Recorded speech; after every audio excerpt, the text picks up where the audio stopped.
দেশে জরুরি শাসন আসলো না কেন, জরুরি অবস্থা জারি করা হলো না কেন, সে নিয়ে নানা রকমের আলোচনা চলছে। দুদিন আগেই সেনা সদরে যে অফিসার্স অ্যাড্রেসে ভাষণ দিলেন সেনাপ্রধান, সেই ভাষণ থেকে কেন জরুরি অবস্থা জারির সিদ্ধান্ত আসলো না সেটা নিয়েও নানা রকমের আলোচনা হচ্ছে। সেনাপ্রধান কি জরুরি অবস্থার দিকে ইচ্ছাকৃত গেলেন না, নাকি তিনি আরও বেশি মাথা ঠান্ডা রেখে এগোতে চাচ্ছেন? সেনাপ্রধান সেদিন সেনানিবাসে সেনা সদস্যদের উদ্দেশ্যে কি বলেছিলেন? অনেকে অনেক কথা বলছেন, অনেক সোর্স অনেক কথা বলছে। আদতে কি হচ্ছে? জরুরি অবস্থার বাস্তবতা কি আদৌ দেশে ছিল কিংবা আছে, নাকি সেই বাস্তবতা তৈরি হয়নি বলেই জরুরি অবস্থার দিকে গেলেন না সেনাপ্রধান? সেটা নিয়েও আলোচনা হচ্ছে। সেই আলোচনাটাই বিশ্লেষণ করার চেষ্টা করব দর্শক। দেশে জরুরি অবস্থার কথা শোনা যাচ্ছিল, নানা রকমের কানাঘোষা চলছিল। দুদিন আগে রাতভর গুঞ্জন আমরা শুনেছি, জরুরি অবস্থা আসছে, রাত পোহালে জরুরি অবস্থা আসছে, সেনাপ্রধান সেনানিবাসে ভাষণ দেবেন, সেনাপ্রধান তিন বাহিনী প্রধানের সঙ্গে মিটিং করছেন, রাষ্ট্রপতির সঙ্গে মিটিং করছেন, এরকম নানা রকমের গুঞ্জন আমরা শুনেছি। পরদিন ঠিকই কিন্তু সেনাপ্রধান ভাষণ দিলেন।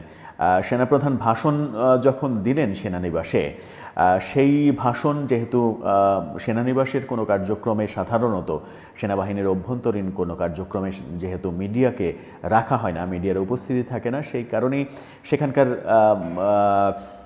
কর্ম সম্পর্কে আমরা পরিষ্কারভাবে কোনো কিছুই জানতে পারিনি, মিডিয়া সেগুলো প্রকাশ করতেও পারেনি।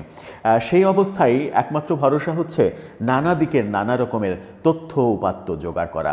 সেই তথ্য উপাত্ত যেগুলো বিভিন্ন দিক থেকে আসছে, সেগুলো থেকে শোনা যাচ্ছে যে সেনাপ্রধান এদিন সেনা সদস্যদের উদ্দেশ্যে ধৈর্য ধরার পরামর্শ দিয়েছিলেন। যথেষ্ট ধৈর্য ধরতে হবে, এবং সেই ক্ষেত্রে তিনি কোরআন হাদিসের ব্যাখ্যাও দিয়েছিলেন যে কোরআন হাদিস আমাদের শিক্ষা দিচ্ছে মুসলিম হিসেবে আমাদের অনেক বেশি ধৈর্যশীল হতে হবে।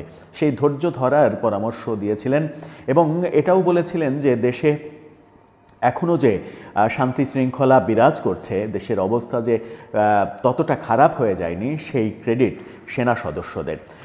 সেরকম কথা সেনাবাহিনীর সদস্যদের উদ্বুদ্ধ করার মতো অনেক কথা বলেছিলেন। কিন্তু সেনা সদস্যদের অভিমত কী ছিল? বিভিন্ন সোর্স বলছে সেনা সদস্যরা নাকি সকলে সেনাবাহিনী প্রধানের প্রতি দায়িত্ব দিয়েছিলেন যে আপনার এই মুহূর্তে দেশের অবস্থা বিবেচনা করে যে সিদ্ধান্ত নিতে হয় সেই সিদ্ধান্ত নেন। অর্থাৎ সেনাপ্রধানকে 100% ফ্রিডম দিয়ে দিয়েছিলেন জরুরি অবস্থা জারি করার ব্যাপারে। জরুরি অবস্থা জারির ব্যাপারে সেনা সদস্যরা একমত হয়েছিলেন, এবং সবচাইতে বড় যে ঘটনাটা নাকি ঘটেছে সেটা হচ্ছে যে সেনাবাহিনীর মধ্যে একটা ঐক্য সৃষ্টি হয়েছে। সবাই ঐক্যবদ্ধ হয়েছেন। যে ফাটলের কথা আমরা নানাভাবে শুনছিলাম, আইএসের ষড়যন্ত্রের কথা শুনছিলাম, সেই ফাটলের অবস্থা কাটিয়ে সেনাবাহিনী ঐক্যবদ্ধ হয়েছে, এবং জেনারেল ওয়াকারের নেতৃত্ব আরও বেশি দৃঢ় হয়েছে, আরও বেশি সাবলীল হয়েছে। জেনারেল ওয়াকারের অনেকে প্রশংসা করছেন যে এই লোকটির পাহাড় সমধৈর্য, এতটা ধৈর্য দেখাচ্ছেন যেটা কল্পনাতীত। সেনাবাহিনীকে নিয়ে যে ধরনের বিতর্ক তৈরি করা হয়েছে, বিতর্ক উস্কে দেওয়া হয়েছে, সেনাবাহিনীকে যাচ্ছেতাইভাবে আক্রমণ করা হয়েছে, সেনা প্রধানকে বিতর্কিত করা হয়েছে, এমনকি সরকারের একজন উপদেষ্টা পর্যন্ত এই কাজ করেছেন। সেই মুহূর্তেও সেনাপ্রধান কুল হেডেড হয়ে সব পদক্ষেপ নিয়েছেন, এবং এই পর্যবেক্ষণ আসছে বিভিন্ন দিক থেকে যে সেনাবাহিনীকে আক্রমণ করে নানা রকমের কথা বললেও দেশে আইনশৃঙ্খলা পরিস্থিতির অবস্থা, জঙ্গি হামলা, একেবারে যাচ্ছে তাই জঘন্য অবস্থা যেহেতু হয়নি, জরুরি অবস্থা জারি করার জন্য দেশের সার্বিক অবস্থা ভয়াবহ হওয়ার একটা ব্যাপার থাকে। দেশের সার্বিক অবস্থা যদি কন্ট্রোলের বাইরে চলে যায়, তখন একটা সরকার, সেনাবাহিনী সবাই মিলে উদ্যোগ নেয় যে জরুরি অবস্থা জারি করতে হবে, সব কিছু নিষিদ্ধ করতে হবে। সেরকমটা হয়নি বলেই অপেক্ষা। আবার নানা দিক থেকে শোনা যাচ্ছে, বিভিন্ন গোয়েন্দা রিপোর্টের তথ্য গণমাধ্যমে আসছে, যেটা কদিন আগে সাংবাদিক জিল্লুর রহমানও বলেছিলেন যে একটি গোয়েন্দা রিপোর্ট এসেছে, সেখানে জানা যাচ্ছে 14 জনের একটা টিম ঈদের পর থেকে দেশকে অস্থিতিশীল করার প্ল্যান করছে, এবং সব প্ল্যানই নাকি নির্বাচনকে যে কোনো মূল্যে পিছিয়ে দেয়া। গতকালকে প্রধান উপদেষ্টা ভাষণ দিয়েছেন জাতির উদ্দেশ্যে, সেখানে তিনি আবারও ডিসেম্বর অথবা জুনের কথা বলেছেন। তার মানে হচ্ছে যে এর আগে তার প্রেস সচিব যেরকমভাবে ব্যাখ্যা দিচ্ছিলেন তার কথার, তিনি বারবার ডিসেম্বরের কথা বলছিলেন, কিন্তু প্রেস সচিব ব্যাখ্যা দিচ্ছিলেন 26শে জুনের পর্যন্ত আসতে পারে।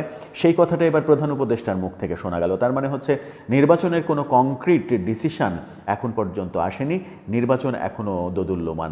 সেই নির্বাচনকে পেছানোর জন্য নানা রকমের ষড়যন্ত্র হচ্ছে, নানা রকমের অস্থিরতা তৈরি হবে দেশে ঈদের পরে, এমনটাও শোনা যাচ্ছে।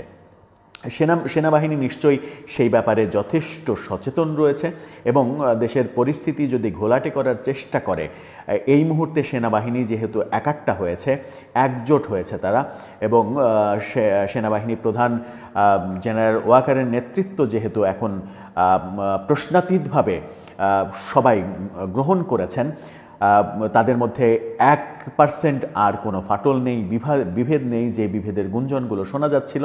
সেই ক্ষেত্রে আমার মনে হয় যে জেনারেল ওয়াকার সময়োচিত সিদ্ধান্ত নেবেন এবং তিনি রাষ্ট্রপতির সঙ্গে পরামর্শ করে দেশ যদি অস্থিতিশীল করার ষড়যন্ত্র কেউ করে, সেই মুহূর্তে হয়তো জরুরি অবস্থার দিকে যেতে পারেন।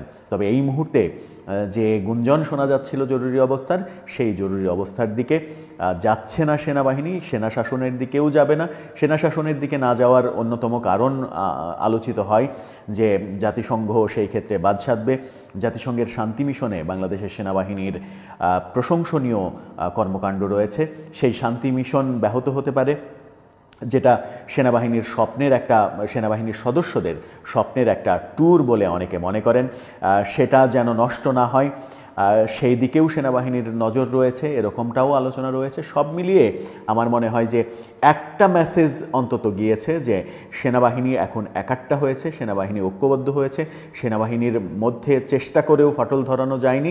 সুতরাং সেনাবাহিনীর বিরুদ্ধে যদি এর পরে আর কোনো উল্টাপাল্টা কথা বলা হয়, উল্টাপাল্টা আচরণ করা হয়, তাহলে সেটা তাদের জন্য পরিস্থিতি ভয়াবহ হবে। সেটা যদি একটা মেসেজ হয় এবং সেই মেসেজটার পরিপ্রেক্ষিতে দেশ যদি শান্ত থাকে, দেশের অবস্থা যদি শান্ত থাকে, 2 দিনের যে বৈরাগী যারা ভাতকে অন্ন বলে, সেই ভাতকে অন্ন বলা বৈরাগীরা যেন সেনাবাহিনী এবং সেনাপ্রধানকে নিয়ে অধ্যত্বপূর্ণ আচরণ করতে না পারে, সেটাই দেশের জন্য মঙ্গল। দর্শক, আপনার কি মনে হয় জরুরি অবস্থা জারি না হওয়ার আর কি কারণ থাকতে পারে? আপনার মতামত জানিয়ে লিখতে পারেন আমাদের কমেন্ট বক্সে।